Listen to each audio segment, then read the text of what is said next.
Ty and Eric back in the booth. Think Fresh podcast. How are you doing, Eric? I'm doing just swell. I'm feeling like my stomach is swelling as well. Mm-hmm. That's like a fucking M&M bar I just had right there. It really is. Just say it faster. Yeah.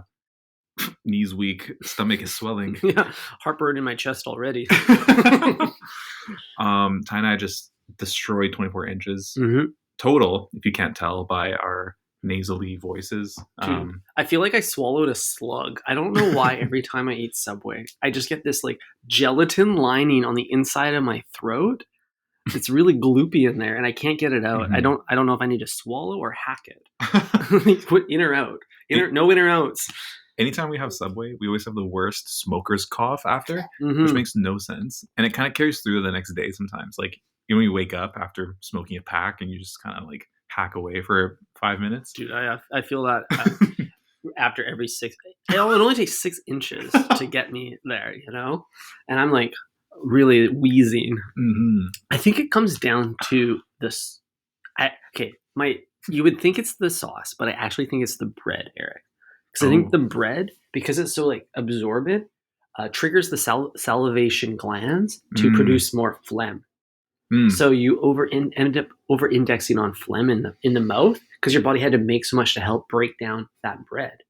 I think so. It's a breakdown thing, and it's also a absorption thing. It's like sucking up all the moisture in your body. Yeah, like, totally. By the time we finish, we look like that SpongeBob meme where he's like, I need it. Dude, that's how I feel right now. Like, my body is so dry. Like, my pores are really big, except for my throat where all of the liquid is right now. It's lubed up in there. Jesus Christ. Jesus. So maybe we should talk about what we had for lunch. I'm just going to quickly rough off mine because it was so simple. Yeah. Every day, I always get the same thing, Supremo. You know what I mean? I barely even innovate with the vegetables these days because I know what I like. You know what I mean? I'm an older gentleman at this point. I don't need to experience new things anymore. You're the lager and a burger combo sitting at the bar at your local pub kind of guy. When you said lager, for some reason I thought you meant like a log of meat. And therefore I concluded that you were talking about a hot dog. And I was like, oh, calling a hot dog a lager would be kind of funny. That's really cool. Yeah, dude. Like Blizzy is out, lager is in. A couple of logs with the boys. Yeah, dude. What is someone who chops down trees called? A lumberjack of sorts? So I think also a logger. A logger, yeah. You are what you eat. The logging industry. Are they making hot dogs or tree trunks? Wow. Crazy. I'm craving a lager. That sounds really good right now. We're drinking lagers right now. We're drinking lager, but I want to be mowing down on one. Yeah, so you've locked in your order. You are at a level of refinement that other Subway patrons strive to reach. How does that feel? Top of your game. If I'm honest, Ty, I think Subway patrons start where I'm starting, and then they venture off, and then they can always come back to. They always assume form, you know. They always come back to where they started. It's a closed loop, Ty, and then once you complete the loop once, you're done. It's like that old saying: "If you love something, let it go." And it will find its way back. And that's how your like favorite sandwich at Subway always goes. You get bored of it, you pivot, you explore new territory, you realize it wasn't as good, and you come crawling back to that cold cut with mayo and mustard. It's a great point. Sometimes you got to let your footlong experience other patrons. You know what I mean? Like if you have the lettuce and tomato every single time, you're denying one person of lettuce and one person of tomato. Because believe it or not, it's not an infinite amount of lettuce and tomato. It is a finite amount, and they will run out eventually. It is true. It's not a bottomless bucket. Dude, the bucket of lettuce today was so brown and scraggly. I don't know if you caught the just what was happening there. It looked like the fall leaves outside. Even the Subway lettuce is a victim of the changing seasons. That is true. The spinach, as usual, was looking crisp, but when you look over the lettuce, some were brown like the leaves. Others were pale white like they had just seen a ghost. Yikes. The ghost of my Subway sandwich, I guess. I don't really know. Spooky season is coming to an end. So, Eric, on my sandwich, I usually get marinara sauce, but I'm on a health kick right now. Oh, yeah, buddy. And the reason for that is because over the last week, during spooky season, during Halloween, I ate the same 6 foods every single day, and they all start with the letter C. I'm going to name them out for you. I'm willing to bet that they all start and end with bread as well. Damn, yeah. Let's see. We got cheese. We got chocolate. We got candy. We got celery. Wait, hold on. Chocolate, candy, cheese, cheese, chips, celery, and Coors Light. 6 C's. The 6 C's of my week. Wow. It's like that's like your version of dip, dive, duck, dodge, and dip. 1 C away from sailing the 7 C's if you can help me find it. Yeah, absolutely. Cheese and toasted. Walk me through celery. Yeah, dude, I've been to a lot of Halloween parties. Is this like ants on a log type of thing? Usually it has some sort of cheesy dip. Oh. Yeah. Dude, when the function's got the veggie dip, that's crazy. Like it's so weird that like the veggie platter has asserted itself as the only healthy option at the function. Like you can be like, as long as I got the veggie tray, all bets are off with everything else. You can have the craziest cuisine. Yeah, you're right. I can have 18 loggers, and as long as I have like 8 carrots, I'll be, net neutral. Yeah. I'm carbon neutral. Dude, you're really like it's bringing you back down to earth, back down to the soil, It's like, oh no, reality check. We got the veggie tray here, Dude, when reality sets in and the veggie tray pulls up, damn. Yeah, dude, you got the Jello shots right next to it, and it's fair game because you got some like perfectly sliced cremini mushrooms side by side. It 100%. But you know what that tells me, Ty? It tells me that everybody is a closet veggie lover because like oftentimes the drunkest people are the most into the veggie platter. Yeah, because they're like looking for help. It's a cry for help, really. When you see the veggie platter pull up and you're like already 8 beers deep, nothing like soothes the palate more than taking a baby carrot and like scooping up as much ranch as possible. Oh, I love that. You know what? I always trick myself. I always like go for the cauliflower, and then I take a bite of it, and then I think like this tastes boring. And why didn't I go for the juicy, crunchy carrot? Yeah, all things start with C, which is pretty crazy. It is celery, cauliflower, carrot. 7 C's, cremini, cherry tomato. Holy shit! Wow, it's all C's. Yeah, dude, all C's. You could have easily stayed true to yourself and made one of the C's cauliflower because that is a staple of your diet, right? But I didn't eat it this week. I didn't eat it this week, Eric. I ate cheese. I ate candy. I ate chocolate. I ate chips. I didn't mean to press you like that. Ty, we got to talk about something because you went to a movie recently, and this is unlike you because I know that you're a known movie skeptic. Let's just say you don't like to go to the theater. Really, we went together obviously for research. We don't really strike me as the kind of movie guy that I might have expected. Movies are for children. Motion pictures? My brother in Christ. You're how old and you're watching motion pictures? You're looking.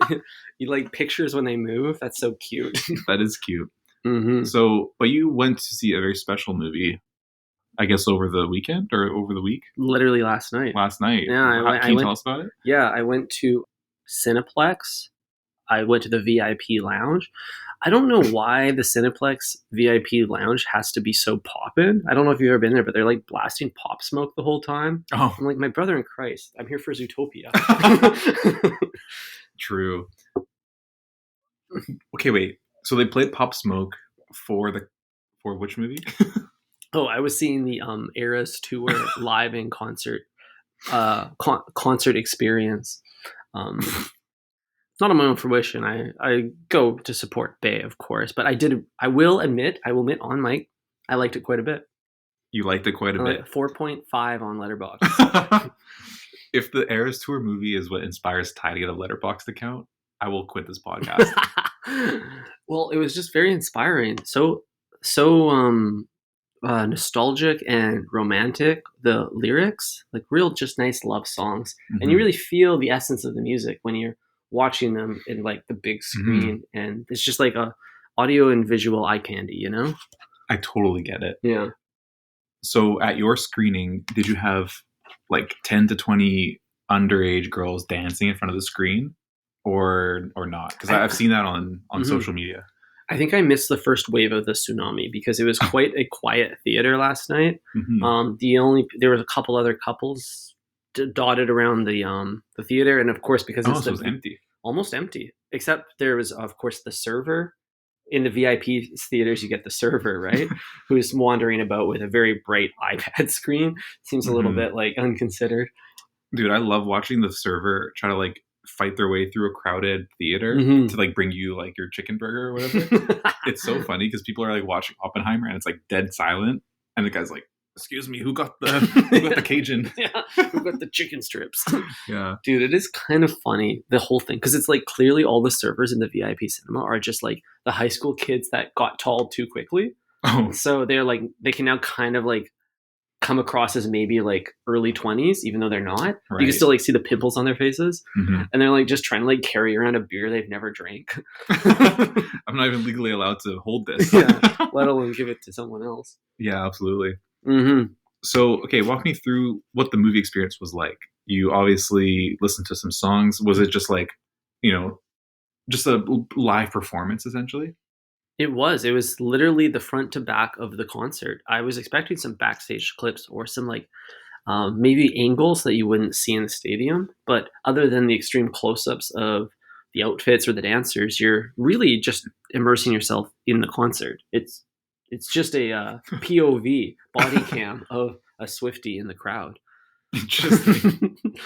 That'd be pretty funny if it was the POV of somebody front row, because then they would like turn around and like, talk to their friends, like drop their jewel on the ground and like look for it. You know what I mean? That'd be pretty interesting. It'd be more interesting than like the like drone camera footage of the concert. Yeah, coming in over the stage. Yeah, I feel like there was enough cameras out at any given moment in that show that you could have found footage clipped together the entire show just from different angles of different iPhones, which would be a cool like use of AI in the future for rebuilding concerts. We should cut this from the episode because that's a good idea for a startup. I've already seen this, not AI, but I've seen people do that with like the Frank Ocean show. Not at Coachella, but it was like the one in New York like years ago.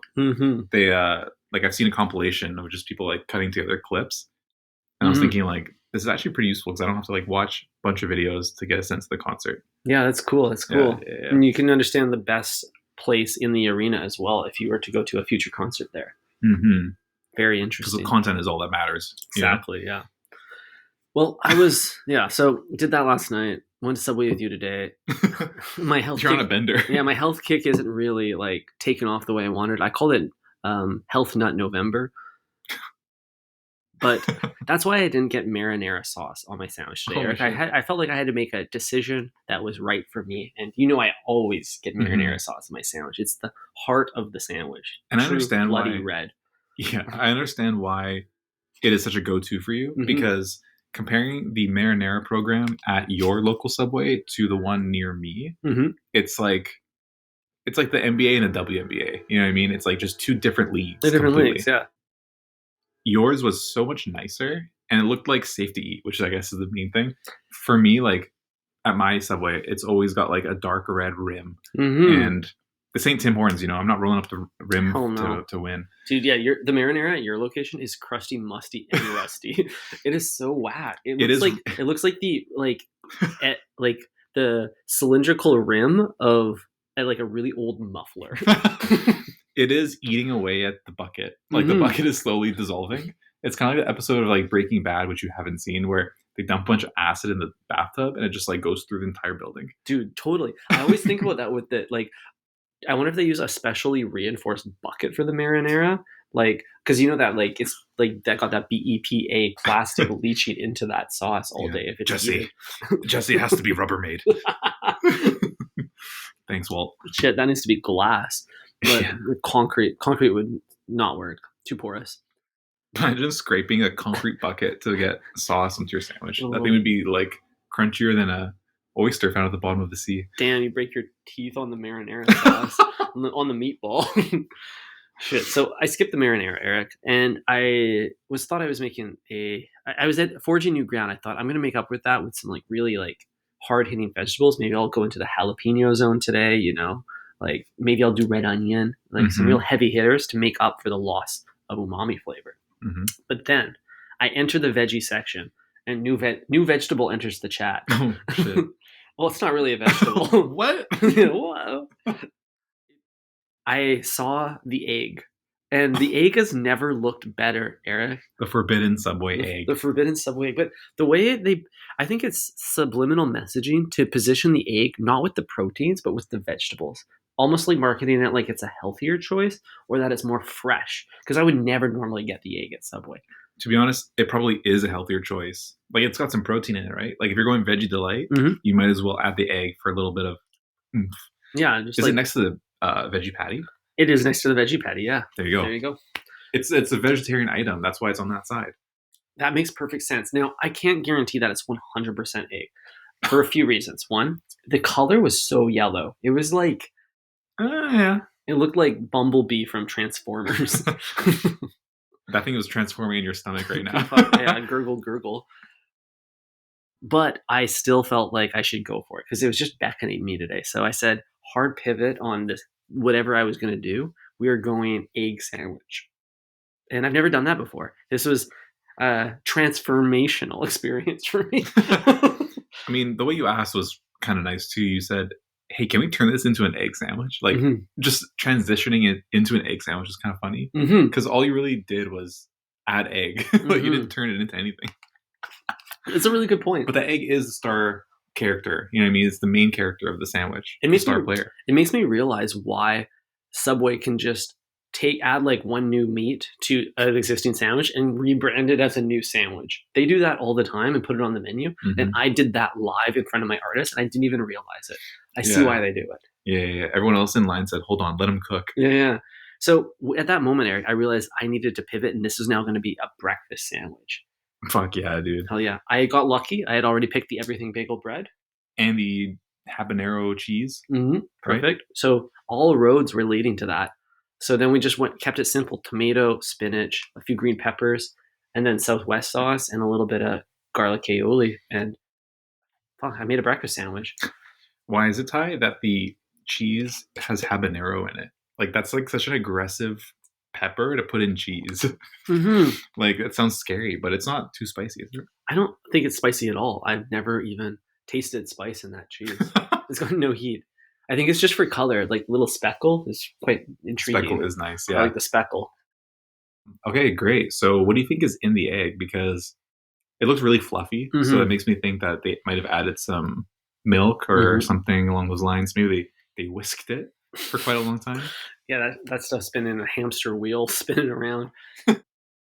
I don't think it's milk, Eric, because that would Subway doesn't need to put milk in there. They're going to put the cheapest ingredient they can in order to emphasize the size and fluffiness of that thing. So I'm thinking it's like soy is my best guess. Maybe mulch or like another type of edible like sawdust.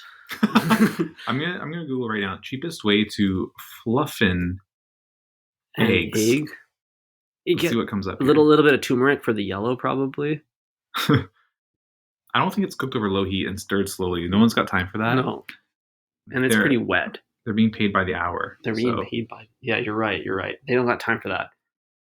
I don't really know what it is, Eric, but I don't trust that it's 100% egg. There's no way. It did taste a little eggy, but it also tasted a lot like nothing.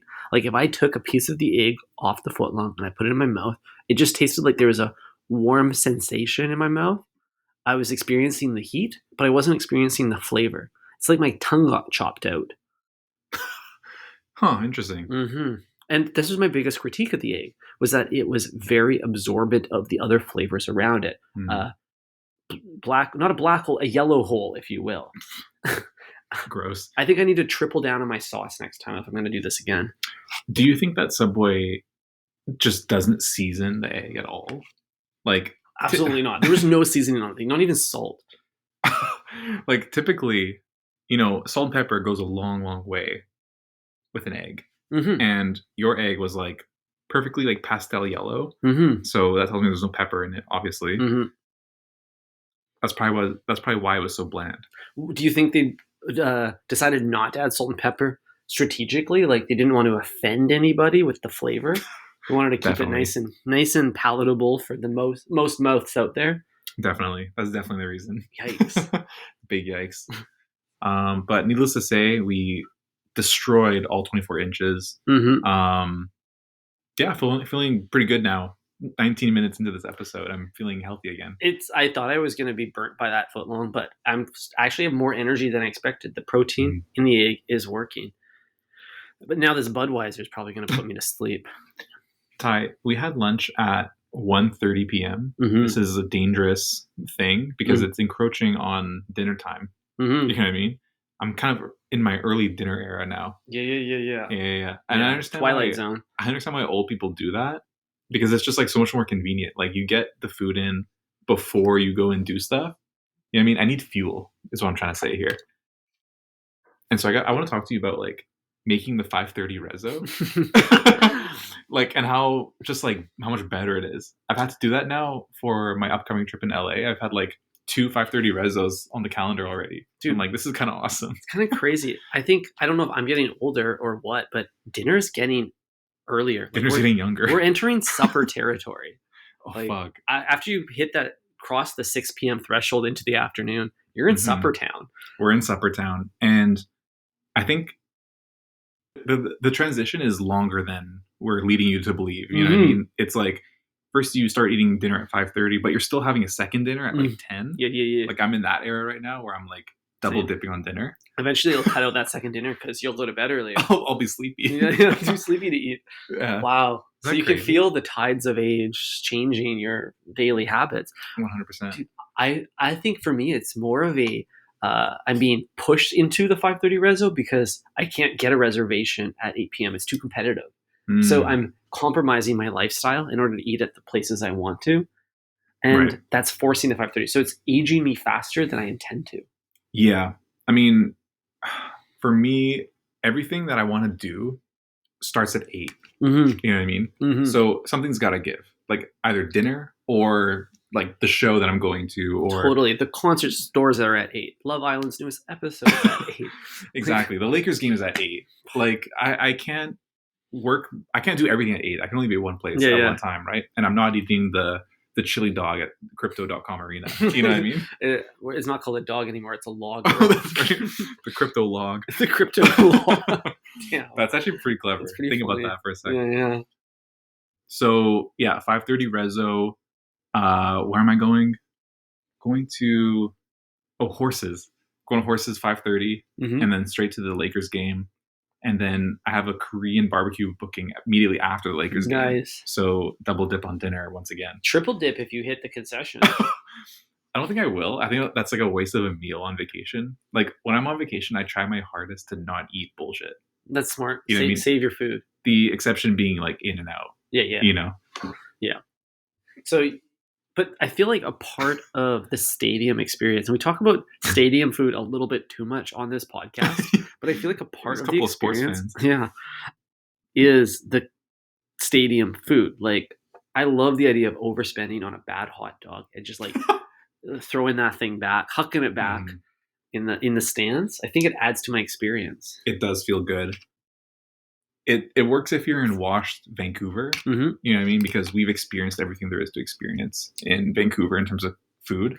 Yeah. So at a place like LA or anywhere else, I don't want to waste a meal there, basically. That's fair. I totally get that. You're living very intentionally if that's the case. You're able to like suppress your cravings. Only the best when I'm on vacation, you know? Yeah. That's good. That's a good rule of thumb. Yeah. Whenever you tell me to get Subway on vacation, it like burns a hole in my stomach. So I'm like, I have to do it for the pod, but I refuse to do it. A little Sixer isn't going to kill you, Eric. It might. But I will walk in and like look like I'm going to order and then leave. Right. You just take a few notes. Exactly. And just document everything with like a panoramic photo. You're like, oh, it's still serving the pizza here. Nice. And then you leave. Yeah. I'm surprised I didn't see that like mango chutney Subway like sauce at the British UK Subway that I went to. Yeah. Nothing there in terms of mango chutney. They do love their chutney over there, so I'm quite surprised as well. I would love to see that come across the pond. Like, there's not that many sweet sauces on the menu. Like your sweet onion kind of dominates the sweet side of the spectrum, and beyond that, what do we got? We got nothing. 100%. Honey mustard, kind of. Yeah. Irish fans and British fans, comment below on what's your Subway order, because next time I'm, breaking bread in Dublin, I'm gonna have to try it. Yeah, shout out to Dublin, friend of everyone that lives in Dublin is a friend of the pod according to our analytics. It's crazy out there. Damn. Speaking of travel, we have a few more minutes. I want to talk to you about yacht girls. Tell me more about yacht girls. This is a, I guess, not so secret conspiracy that I learned about last night. Essentially, Ty, that there is this water brand that advertises on like billboards and things like that. Okay. And it's like a fake water brand that just like hires like models and like influencers and things like that to like model with like the water. Mm-hmm. You know what I'm saying? And I don't know what you're saying. What do you mean a fake water bottle brand? Just listen. It's like, just imagine like it says Budweiser, but instead of Budweiser, it's like Flubweiser. Flubweiser. Okay, so Flubweiser is a fictional hydration brand that people are spending real money to advertise with real people on real yachts in real billboards. Yes, because it is actually a human trafficking organization. No way. But like in like the mildest form. Wait, what side of the human trafficking argument are they on? Are they pro-trafficking? Everyone's in on it. Like all the girls, everything. Everyone knows they're being trafficked. Yes. It's kind of like an escort service. So like people will see those ads and it's not really about the water. It was never about the water, Ty. It's about the girl that's holding the water bottle. Oh. And it's an advertisement for the girl. No, really? Yeah. And it turns out, Ty, that people will pay these girls, shocker, I know, to hang out with them on yachts. Wow. So like whenever you see like on your IG feed, like girls hanging out on a yacht, it's like Hailey Bieber, like Kendall and like Emrata all on a yacht. It's like they're being paid to be there by some like guy who owns like Huawei or something. Right. I assume that they're not just on the yacht for fun because like yachts aren't that fun, you know? Like there's other things to do. Definitely not. So okay, so did you find out about this because you are a customer or because you were I'm buying employee? The water. I'm the only customer of the water. Like, what's going on here, guys? Like, I'm just trying to figure out what the new chic water brand is. No, YouTube homepage. That's how I found about it. That's how we get half the content on this podcast. True, yeah, the dark underbelly of under the water industry. It's not Nestle. Exactly. Nestle probably owns this company. Damn. Sick fucks. I feel like Nestle's definitely got their fingers in some trafficking. Yeah, 100%. Damn. So this is real, Ty, and if you don't believe me, apparently in Emrata's new book, or like newish book, the one that came out, she talks about being paid to like hang out on yachts with rich people. Yeah. And she like doesn't mention her friends, obviously, but if you like look on her Instagram, she's there with like all her friends. Yeah. All like equal level of like celebrity status. Wow. So at a certain level of model, you just get paid to go places. They're just like, we just need you. I think all levels, especially if the lower ones, because you like need the money more, right? And your career is like not there yet. So you're like, okay, I gotta like survive, and maybe I can make some content at the same time. So you end up going to these like drug parties on yachts. That's crazy. Wow, what an interesting industry. And here I'm working from home. Why am I podcasting? I should be selling yacht water. 100%. If you own a yacht, feel free to bang our line. We'll definitely come do a live pod on your $50 million yacht. Yeah. For more information, check out our Patreon. Exactly. That's kind of it. That's crazy, Eric. Breadheads, if you're listening, feel free to jump into YouTube and learn more about this. Yeah, honestly, I certainly will be. It's fascinating underbelly of the influencing world. You know? Wow. Well, Breadheads, thank you for jumping in today, head first into this pool of thought. Oh, shit. We appreciate you, especially our Dublin listeners, and join us on Tuesday for more exciting, just riveting content. Absolutely. Thanks for docking your boat with Think Fresh Industries.